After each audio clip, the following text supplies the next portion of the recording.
일주일 동안 잘 지내셨죠?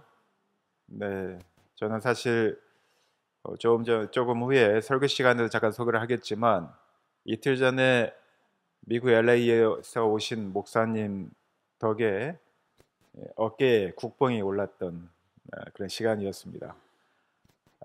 미국이라는 나라, 그 중에 한인들이 많이 사는 사회에 LA에서 우리가 옛날에는 아메리칸 드림, 미국에 대한 동경이 있었던 그 시대를 넘어서서 지금 최근에 아주 역전 현상이 벌어졌다는 이야기를 듣고 깜짝 놀랐습니다. 미국의 롯데리아가 개장을 했는데요.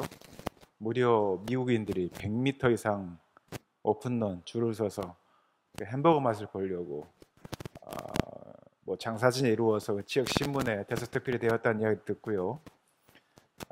그리고 불닭 볶음면인가요? 그거를 학교에 가져가면 인기가 장난이 아니랍니다. 그게 우리나라 뭐 삼양에서가 나온 거죠. 품절 현상이 벌어질 정도로 미국에서 난리도 아니랍니다. 어, 그런데 아쉬운 거는 설렁탕이 45,000원이랍니다. 자, 우리나라에서 사는 게 얼마나 행복하고 좋은 것인지. 그분 목사님 이야기 듣다가 식사 대접을 했는데요. 제가 2만 원짜리 식사 대접을 해드렸거든요. 너무 싸 보이는 거예요. 저희가 음식을 대접하면서도. 근데 그분도 체감을 느끼면서 야, 좀 한국 오니까 25년 만에 한국에 오셨습니다. 25년 전 한국을 생각하고 한국에 오셨는데 너무 빠르고 너무 발전하고 그리고 정말 자부심을 느낄 만큼 유상이 격상된 어, 그분의 표현에 의하면 미국의 많은 청소년들이 대한민국을 동경한다 이렇게 얘기까지 하더라고요. 저는 그게 사실인가 솔직히 몸으로 못 느꼈는데 목사님께서 와서 그 얘기를 하시는 바람에 국뽕이 차서 2, 3일을 지냈습니다. 물론 대한민국이 뭐 그렇게 항상 좋은 것은 아닙니다. 부조리도 있고 불법도 있고 개인을 힘들게 하고 여전히 우리나라만이 가지고 있는 한계와 어려움들이 분명히 있을 겁니다. 국뽕에 차서 우리가 다 잘난 줄만 안다면 겸손함이 없다면 이것도 오래 가지 못할 거 생각하는데요. 그래도 잠시나마 기분 좋았던 며칠이었습니다. 오늘 여러분들에게 소개한 본문 말씀은 성령의 9가지 열매에 대한 이야기이고요. 오늘의 시작으로 사랑을 시작으로 한 가지씩 9가지 열매를 다룰 생각입니다. 총 9주 동안 다룰 내용인데 사랑, 희락, 화평, 오래 참음, 자비, 양선, 충성, 온유, 절제 이 각각의 제목으로 여러분들과 함께 예수 그리스도를 믿는 이들이 성령과 함께할 때 어떠한 열매들이 맺어지고 왜 바울은 고린도 교회들에게 고린도 교회 성도들에게 이것을 금지할 법이 없다. 이것은 성령을 따르는 삶을 살아가는 성도들에게는 당연히 이루어져야 될 제자로서의 삶의 결과물, 열매라고 이야기하는지 또 우리의 일상에서 어떻게 이것들을 실천해 나가고 또한 증거할 것인가에 대한 이야기를 9주 동안 함께 나누고자 합니다. 사랑이란 단어는 매우 익숙한 단어이죠. 이 사랑이란 표현은 매우 우리에게 기분 좋게 하는 표현입니다. 일상 가운데 여러분들은 얼마나 사랑을 느끼면서 살아가고 있는지 모르겠습니다. 이 사랑이라는 단어가 참 아름다운 단어이고 듣기만 해도 기분 좋고 행복해지는 단어인데 여러분들은 어떻게 사랑을 주고 있고 또 사랑을 받고 있는지 모르겠습니다. 특히나 예수님께서는 우리에게 이 사랑이라는 이 용어를, 이 단어를, 이 사랑이라는 것을 우리에게 계명으로 주셨고요. 또 우리가 좀 이따 읽게 된 고린도전서 3장 13장에 보면 그곳에서는 바울이 고린도 교회에게 사랑은 이러이러한 것이다라고 구체적으로 또 설명하고 있습니다. 이 사랑은 그냥 사랑이라는 단어 자체로만 머물면 안 되겠죠. 우리가 밥을 먹으면서도 식탁을 차려주는 분에게 사랑을 느끼듯 밥상의 식탁처럼 또 우리의 손이 닿는 자리 가까이에서 우리에게 증거되어지고 또한 체험되어져야 할 것입니다. 우리는 나는 누구를 사랑한다, 또 어떤 존재를 사랑한다, 또 어떤 물건을 사랑한다라는 사랑이라는 말 또는 사랑해 주십시오라고 하는 고백들을 합니다. 그리고 오늘 우리가 설교를 듣기 전에 여러분들이 서로 주님의 이름으로 사랑하고 축복합니다 라는 이야기를 했습니다. 이것이 만약에 여러분들이 형식적으로 그냥 주변에 있는 분들에게 그냥 형식적인 칠해로 거칠애로 사랑합니다 라고 이야기한다면 이것은 공허한 말에 지나지 않을 것입니다. 이 함께 고백한 사랑한다는 고백, 또 나를 사랑해 주세요라고 하는 이 말들은 선언에서만 그칠 것이 아니라 대하는 방식으로 확장이 되어야 합니다. 말로만 선언되어져서는 안 된다는 것이죠. 우리가 누군가를 만날 때, 누군가를 대할 때 그 대하는 방식으로 전개될 때 이 사랑이 의미가 있고 실제로 우리에게 증거되어지는 것입니다. 그래서 이 사랑이라고 하는 것은 기독교의 가장 큰 화두인, 그리고 기독교가 어떠한 종교인가라고 얘기할 때 사랑의 종교라고 하는 이 말이 교리적인 정의에서 끝나서는 안 됩니다. 우리의 가족들과 함께 식사를 할 때, 또는 이웃과 함께 교제할 때, 또 여러분들 일터에서 한번 참고 배려하는 일상적인 그런 몸짓에서 드러나야 하는 것이 바로 사랑입니다.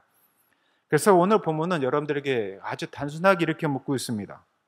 당신의 사랑은 어디에서 드러나고 있는가? 제일교회 성도들에게도 동일하게 묻는 것이죠. 제일교회 공동체 안에서 여러분들의 사랑은 어떻게 드러납니까?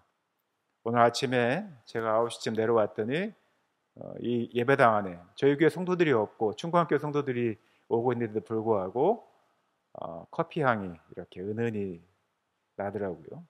봤더니 저기 멀리서 우리 장영 장로님께서 커피를 드립하고 계셨습니다. 그리고 중학교 성도님들도, 저도 한 잔 받아서 마셨지만 중학교 성도님들이 가서 또 커피 한 잔을 마시고 이 나눔을 하고 계시더라고요. 저는 장영 장로님께서 그냥 습관적으로 이걸 한다고 생각하지 않습니다. 사랑을 담아서 여기 교회 온 성도들이 커피를 마시면서 예배당 안에서 따뜻한 행복, 평안함을 누리기를 바라는 마음으로 드리는 거라고 믿습니다. 나의 사랑이, 우리의 사랑이 어디에서 드러나는가? 이것은 단지 말에서 그치는 것이 아니라 구체적인 행동으로 드러난다는 것이죠. 그런데 왜 우리는 사랑을 해야 될까요? 요한복음 13장 34절입니다. 한번 같이 읽어볼까요? 요한복음 13장 34절 말씀입니다. 같이 읽어보겠습니다. 시작. 새 계명을 너희에게 주노니 서로 사랑하라. 내가 너희를 사랑한 것 같이 너희도 서로 사랑하라. 이 사랑하라는 말은 권유 형태가 아닙니다. 명령형이죠. 너희들에게 새 계명을 줄 테니 이 새 계명을 듣는 너희들은 반드시 사랑하라는 겁니다. 새 계명이라고 할 때 이 새는 새로운이라고 하는 이것은 이전과는 다른 이제 능동적 요구를 하는 겁니다. 너희들이 지금까지는 사랑을 이렇게 이해하고 있다면 내가 너희들에게 새 계명을 줄 텐데 이제는 능동적으로 그냥 미덕이 아닌 제자로서의 응답으로서 나의 명령을 따르는 그런 사랑을 하라는 겁니다. 그 사랑을 하라고 하는 주체인 예수 그리스도는 실제로 우리에게 사랑을 보여주신 분이죠. 우리에게 먼저 십자가에서 사랑을 해주셨고 그 사랑을 본받아서 제자된 우리가 뭘 하라? 사랑하라고 명령하시는 겁니다. 그래서 우리에게 사랑은 명령인 겁니다. 그냥 해도 되고 말아도 되는 것이 아니라 예수 그리스도에 인하여서 성령이 함께하는 성도라고 하면 이 사랑은 명령으로 듣고 반드시 제자로서의 응답으로 그 사랑을 하라는 겁니다. 그렇다면 여러분들 어떻게 하면 좋겠습니까? 오늘 여러분들은 단지 그냥 이 사랑을 권유가 아닌 명령으로 인정하신다고 한다면 오늘 이 주일에도 여러분들 한번 예배당 밖을 나서는 순간, 아니 예배당에서도 한번 먼저 타인에게 손을 내밀었으면 좋겠습니다. 전화 한 통을 하셔도 좋고 또 누군가를 방문해도 좋고 또 함께 식사 초대를 하는 것도 좋습니다. 저는 이러한 움직이는 사랑이 공동체를 바꾼다고 생각합니다. 교회 공동체도 바꾸고요, 여러분들 일터도 바꿉니다.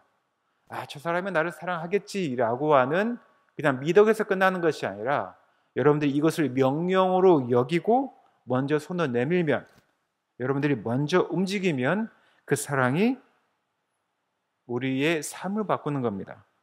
우리가 먼저 건넨 이 한 걸음이 무언가를 바꾸더라는 겁니다. 제가 예배 전에 예배 서두에 잠깐 말씀드렸던 LA에서 오신 목사님, 이분 25년 만에 한국에 오셨다고 했죠. LA에서 세미나를 할 때 끝나고 잠깐 티타임을 할 때 저와 같은 테이블에 있던 목사님입니다. 이 목사님이 저희들이 전라도 광주 이렇게 소개를 했기 때문에 전라도 광주에서 온 이야기를 듣고 첫 마디가 뭐였냐면, 목사님 저는 광주에 한 번도 안 가봤습니다, 이 이야기를 하시더라고요. 저하고 비슷한 동년배인데 25세까지 부산에서 사셨던 분이고요. 그리고 그 이후에 한 번도 초창기 한 번 오시고 거의 25년 동안 한국에 못 오신 거예요. 그리고 올해 3번 왔는데요, 3번째 제 광주를 방문하신 겁니다. 근데 그분이 저한테 어떻게 이야기하시냐면, 목사님 저는 광주에 대해서 아주 부정적인 시각을 갖고 있었습니다. 저는 그렇게 듣고 교육받았습니다. 내가 차를 가지고 경상도 이름이 찍힌 차를 가지고 전라도에 가면 사람들이 기름도 안 넣어주고, 그리고 그 차에서 내리면 나를 린치도 가할 수 있다는 이야기를 25세 때까지 들었다는 거예요. 그래서 정말 전라도 사람들은 나쁜 사람이라고 생각을 했답니다. 그렇게 살다가 한 번도 전라도를 와보지 못한, 무서움에 공포에 전라도를 오지 못했던 그 목사님이 이제 미국에 가서 살고 시민권을 얻고 거기서 목사가 돼서 살아가다가 불과 수년 전에 그들이 말했던 그 말이 잘못됐다는 것을 알았다는 거예요. 팩트 체크를 했다는 겁니다. 그래서 저희들은 죄송하다고 이야기를 하더라고요. 자기는 찐 경상도 사람이었고 찐 전라도 사람을 만나서 이렇게 만나는 것 자체가 자기는 굉장히 감격이라는 거예요.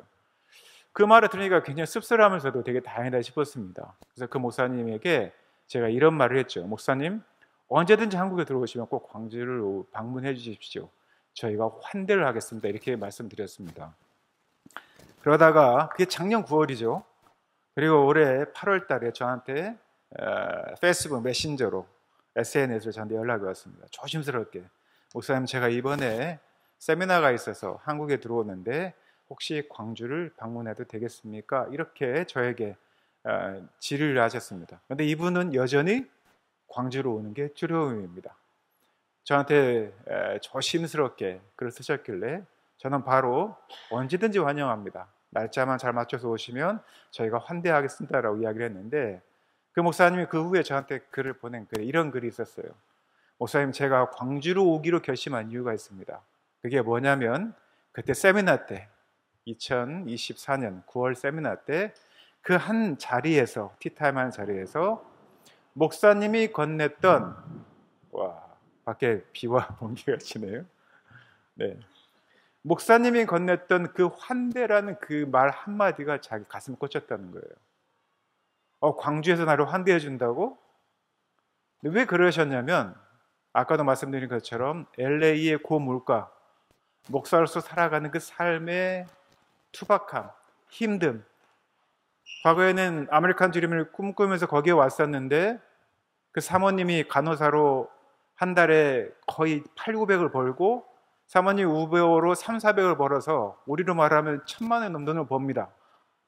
그런데도 너무 살기 힘들다는 거예요. 한 달에 월세를 500을 낸답니다. 그 정도로 너무나 높은 물가에 3인, 2인, 5인, 4인 가지고 살아가기 힘든, 너무나 힘들고 어려운 그 삶에 지쳐 있었던 그 목사님이 환대를 받지 못한다는 경험을 계속 하다가 한국에 들어와서 아무도 없는 그곳에, 광주라는 곳에 광주에서 왔던 어느 목사님이 말했던 그 한마디, 그 환대라는 그 말이 그분에게 용기를 내게 하셨고, 그리고 저한테 SNS를 보내고, 네. 그리고 광주 오셨습니다. 광주 오셔서 저희와 함께 식사를 하고 장시간 교제를 나누고, 그리고 5.18 전일 빌딩 가셔서 기념관에 가셔서 5.18의 참상들 쭉 보시면서 그분이 내가 왜 아직까지도 이걸 알지 못하고 잘못된 이야기를 듣고 지금까지 전라도와 광주에 대해서 잘못된 생각을 갖고 있었는지에 대해서 성토를 하고 가셨어요. 사실은 저는 작은 한마디를 건넸을 뿐입니다. 광주에 오시면 환대받으실 겁니다. 그리고 그때 느꼈던 이 작은 감정이 이분을 광주로 오게 하셨고, 저희가 환대하게 하셨고, 저와 이재여 목사님 또 장희 목사님과 함께 하루 종일 그분과 오랫동안 대화를 나누며 그분이 기분 좋게 돌아가셨습니다. 작은 한 걸음이었죠. 말 한마디로 시작된 것이 그분의 마음을 움직였고 만남을 갖게 했고, 그리고 찐 경상도 사람과 찐 전라도 사람이 만나서 화합을 이루는 그런 시간이 되었습니다. 사랑은 명령입니다. 그냥 말로만 하는 것이 아니라 실제적인 삶으로까지 이어지는 사랑의 명령을 우리 제자된 그리스도인들은 반드시 수행해야 합니다. 그리고 이 사랑은 명령에게 반드시 행위로 나타나야 됩니다. 사랑은 행위입니다. 고린도전서 13장 말씀 1절부터 7절까지 한번 같이 읽어볼까요? 우리가 아는 유명한 사랑장입니다. 바울은 고린도 교회에게 사랑은 이런 것이다 라고 분명히 이야기하고 있습니다. 이렇게 드러내야 된다고 이야기를 하죠. 한번 같이 읽겠습니다. 시작. 내가 사람의 방언과 천사의 말을 할지라도 사랑이 없으면 소리나는 구리와 울리는 꽹과리가 되고, 내가 예언하는 능력이 있어 모든 비밀과 모든 지식을 알고 또 산을 옮길 만한 모든 믿음이 있을지라도 사랑이 없으면 내가 아무것도 아니요, 내가 내게 있는 모든 것으로 구제하고 또 내 몸을 불사르게 내줄지라도 사랑이 없으면 내게 아무 유익이 없느니라. 사랑은 오래 참고, 사랑은 온유하며 시기하지 아니하며, 사랑은 자랑하지 아니하며 교만하지 아니하며 무례히 행하지 아니하며 자기의 유익을 구하지 아니하며 성내지 아니하며 악한 것을 생각하지 아니하며 불의를 기뻐하지 아니하며 진리와 함께 기뻐하고 모든 것을 참으며 모든 것을 믿으며 모든 것을 바라며 모든 것을 견디느니라. 아멘. 바울은 사랑을 추상적 미담으로 남기지 않았습니다. 오래 참고 온유하며 자랑하지 않고 이기적이지 않은 구체적인 행동의 목록을 우리에게 주죠. 말로만 하는 사랑은 공허하다라고 우리 좀 전에 읽었던 14장 1절부터 3절까지 보면 쭉 나와 있습니다. 우리가 아무리 말로만 사랑한다고 하면서도 구체적으로 사랑을 하지 않으면 안 된다고 이야기를 하는 것이죠. 진짜 사랑은 우리 삶을 통해서 구체적으로 행위로 드러내야 한다는 것입니다. 그러나 제가 교회에 대한 이야기를 하면서 여러분들에게 계속 말씀드렸죠. 이런 교회가 되어야 한다, 또는 이런 그리스도인이 되어야 한다는 것은 어디서 시작한다고요? 작은 실천에서부터 시작한다는 겁니다. 작은 실천을 통해서 우리는 내가 그리스도인으로서 거듭나는 것이고, 또한 사랑이라는 행위를 구체적으로 하는 것입니다. 일상의 작은 선택들, 인내하기, 조금 참아주고 기다려주는 겁니다. 용서하는 겁니다. 그리고 섬김의 손길을 보내는 거예요. 이런 작은 것들을 여러분들 옆에 있는 가장 가까운 사람부터 실천하는 겁니다. 내가 분노하고 화가 나고 짜증나고 억울하더라도 사랑하고 용서하고 참아주고 섬김의 손길을 보낼 때 이 사랑이 구체적 행위로 드러나게 되는 것이죠. 여러분들이 그러한 시간들을 할애하는 것들은 여러분들이 실제적인 행위로 나타난 겁니다. 저정을 나눌 수도 있고 시간을 나눌 수도 있습니다. 이것을 우리가 말해서 밥상으로 간다고 이야기를 합니다. 구체적으로 그 사람을 만나는 것들을 말에서 그치는 것이 아니라 실제의 행동으로 옮기는 실천의 행위가 바로 사랑은 행위라고 하는 고린도전서 13장의 말씀이라는 거예요. 그리고 그런 사랑은 아름다운 공동체를 만듭니다. 우리 요한복음 13장 35절 한번 같이 읽어보겠습니다. 요한복음 13장 35절입니다.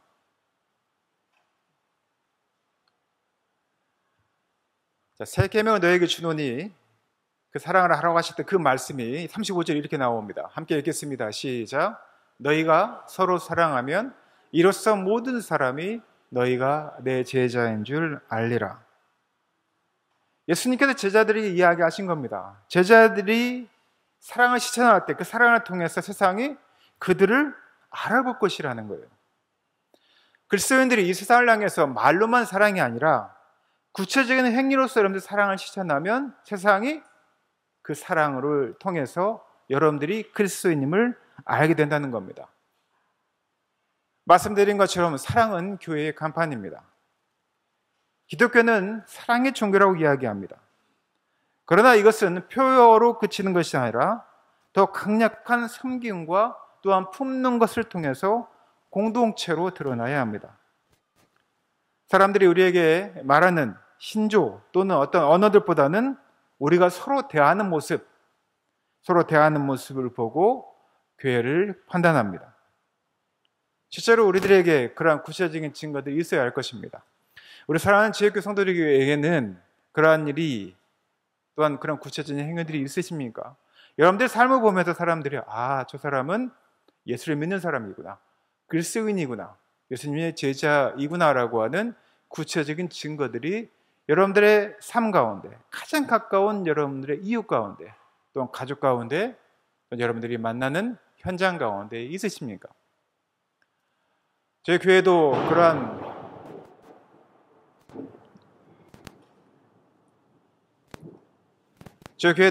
그러한 실천들을 하고 있죠. 저희 교회가 충광교회와 함께 이 공간을 쓰고 있는데요. 저는 이 공간을 우리 교회에 허락하셨고 또 이 공간이 사용 가능하다면 충분히 이 공간을 나눠서 쓸 수 있다고 생각을 했습니다. 이미 제가 수차 여러분들도 말씀드렸고요. 또 그런 구체적인 행위 중에 하나가 우리 제자들 선교회 GFC가 이 선교 센터를 저희 옮겨오는 일이 2024년도에 있었습니다. 그러나 그 공간은 저희 예배당의 저희 공간 중에 하나에 정확히 말하면 저희가 사용하지 않는 공간을 우리가 사용할 수 있도록 해준 것이지만 충광교회는 우리가 예배 시간을 조정해 내야 할 만큼 이 교회에 어느 정도 희생이 필요한 것이죠. 그러나 저는 이것을 좀 자연스럽게 받아들였는데요. 외부에서는 그렇지 않더라고요. 저희 교회에서 충광교회가 그리고 우리 제1교회가 이 공간을 시간을 나누어서 공간을 함께 사용하고 서로에게 영향을 주는 것에 대해서 이분들이 판단을 할 때 교회의 정말 아름다운 모습이다 라고 이야기를 합니다. 왜냐하면 실제로 이러한 일이 쉽지가 않기 때문입니다. 교회를 공유하다가 문제가 생기는 경우도 많이 발생을 하고요. 그리고 서로의 어떤 이익보다는 서로의 기준들 때문에 협의하지 못하는 경우들이 많습니다. 그리고 이러한 케이스들이 많지 않아서 외부에서 볼 때 제일교회와 충광교회가 함께 예배당을 공유하는 것이 매우 독특하고 그리고 의미 있어 보인다는 것이죠. 저는 이 교회 공동체가 이러한 결정을 한 것을 아주 아름다운 결정, 그리고 교회가 교회를 사랑하는 마음으로 이 결정을 했고 그리고 서로 아름다운 공간을 잘 사용하고 있다고 생각을 합니다. 이러한 것들뿐만 아니라 제일교회 공동체가 더 해야 될 일이 무궁무진합니다. 좀 더 우리가 이 지역사회 이웃을 위한 헌신들이 더 많아져야 될 것 같고요. 또한 우리 교회 공동체에 속한 성도들이 개개의 자리에서, 일상에서, 일터에서 그런 그리스도인의 모습을 드러내므로 우리가 누군가를 대하는 모습을 보고 그리스도인임을, 제자임을 판단하는 것처럼 또한 이 제일교회도 판단되어지는 그러한 일이 있다는 것, 여러분들이 꼭 하셨으면 좋겠고 그런 공동체가 되기를 바랍니다. 다시 한번 정리하겠습니다. 사랑은 명령입니다. 예수님께서 우리에게 새 계명을 주셨다고 이야기하며 서로 사랑하라고 이야기하십니다. 이 사랑은 우리에게 주신, 제자된 우리들에게 주신 명령입니다. 그리고 이 사랑은 명령에서 그치지 않고 우리가 구체적으로 일상에서 드러내야 될 행위입니다.